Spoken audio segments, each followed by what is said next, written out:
let's talk gains versus losses. Are the Niners a better team now than they were at the end of last season? Let's go through it. It's tough to say. All right, I'm going to go through and list off the gains and then the losses. So obviously the gains become Charvarius Ward, Ray McLeod, Oren Burks, Hassan Ridgeway, and now the safety that we've added today. Losses, Laken Tomlinson, DJ Jones, Raheem Mostert, Trenton Cannon, Trent Sherfield, Tom Compton, Contavious Street. I mean, it's certainly a longer list of the losses. When you look at overall quality of those players lost, how do you see that breaking out? Do you see the Niners as being at a net zero right now as far as additions and losses? Or do the heavier losses of Laken Tomlinson and DJ Jones outweigh any of the folks that they've brought in? Well, let me just try to go through it systematically. Have they improved their special teams? I'm not sure. They've changed it. They brought in Oren Burks and now George Odom. They lost Trent Sherfield and Trenton Cannon and Raheem Mostert. So I'm not sure that they lost that they've improved on special teams, but they've addressed it. Have they improved their defense? They added Charvarius Ward. They lost Tart, K'Wan Williams, and DJ Jones, and probably Arden Key, and maybe more. So I can't say that they necessarily improved their defense. And then on offense, Ray McLeod. Okay, like, fine. He's a nice gadget player. You'll use him sometimes. You lost your starting left guard. So I can't say that the Niners have gotten better. I'm not going to say they got worse, but you're either getting better or you're getting worse, right? And I don't think they got better. I don't know. Yeah, I think going phase by phase in the game to me is an intelligent way to look at it. I would argue that they have gotten better on special teams when I look at the players lost versus the players that they gained. But I would think that they've taken a step back in each so far. I do think it is important to call out that the 49ers are not done. Free agency is not over. There are still some high caliber candidates that are available. But I also think that we have to look at what have the 49ers shown us with their philosophy so far, and what does that say about what they're going to do in the remainder of free agency? Unless there really is this logjam of like, man, we are waiting on 3 or 4 of these guys that are still out there. We just got to get rid of Jimmy. We just got to wait on Deshaun Watson.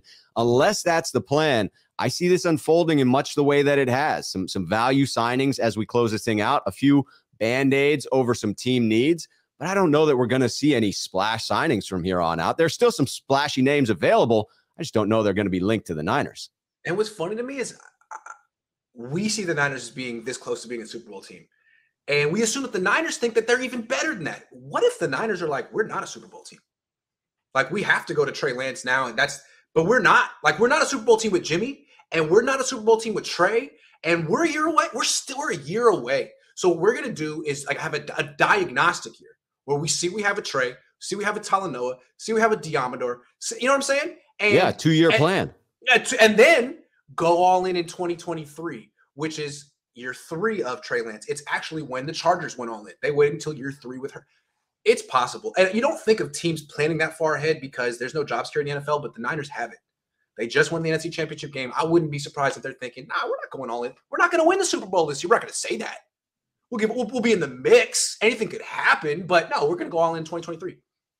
I don't think it's unreasonable. I would suppose that it's closer that they are unsure in what they have and that they're hedging a little bit. But the 2-year plan makes sense to me to say, hey, listen, if Trey is who we think that he is, then we've got a hell of a chance to win the Super Bowl this year, whether we add anybody or not. Like, we get elite play from Trey, we are winning the Super Bowl. So why make this, big investment in some things that add to the puzzle? Let's give ourselves some flexibility in case he's not who we think that he is. And then if Trey Lance has this huge, let's say Trey Lance has a huge year as a rookie and becomes a celebrity, a household name, all of a sudden the Niners will have more cap space next year because Jimmy will finally be gone. The cap will go up.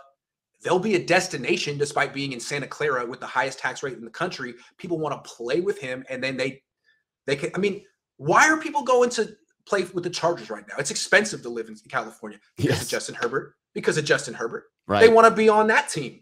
And so maybe, I don't know that Trey Lance is a free agent draw right now. I'm sure a lot of professional football players like, I don't know that kid. I haven't seen him play, so we'll have to see. But in a year from now, it could be a whole different thing. Yeah.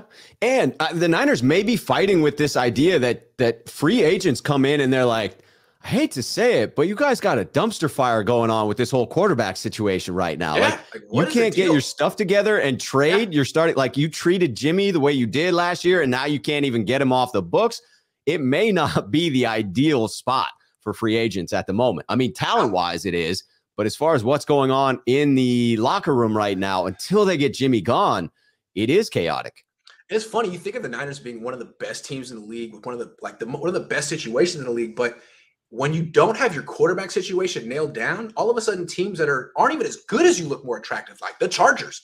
The Chargers are not as good as the 49ers. No. But from a free agent's perspective, it's like, man, I want to be with Justin Herbert long term. I don't even know what the Niners are going to look like in 2 years. Right. So, and that's a situation you created. So anyway, yeah, maybe they're not even actually able to be the players in free agency they want to be right now because of their quarterback position.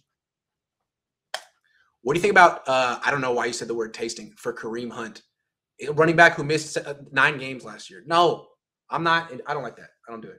He's got to be Cordero Pat. You got to have the only running back I would sign is a guy who's also plays wide receiver and a kick returner. Other than if you're just a running back, it's like you got hurt, you're going to get hurt. I'm cool.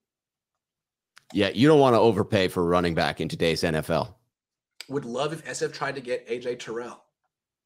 Yeah, he's great. That'd be dope. Matthew says, Grant, when are you going to put your pod on iHeart? Also, the Niners try to game the system and it's their downfall. I don't even know. It's on Apple and Spotify and stuff. Try to game the system. Well, they're in Silicon Valley. They think they're the smartest organization in the league. It's the Silicon Valley disease. Why do the Niners? Did people do this? You put an office in that area and you're like, well, we're ahead of the game now. Yeah. Wow. Got it together. Did we just get smarter? Wow. It's an amazing thing. That's what happens when a region just prints money, right? I mean, like people just start to think of themselves as pretty untouchable when the money's rolling in. Absolutely. Because they're in Silicon Valley, they print money, but it doesn't mean you own an NFL team. You put it there arbitrarily. You're not Steve Jobs. You're so not. Even though you want to be. Why did the Niners just sign George Odom? Special teams. And they like Talanoa Benga. Bingo.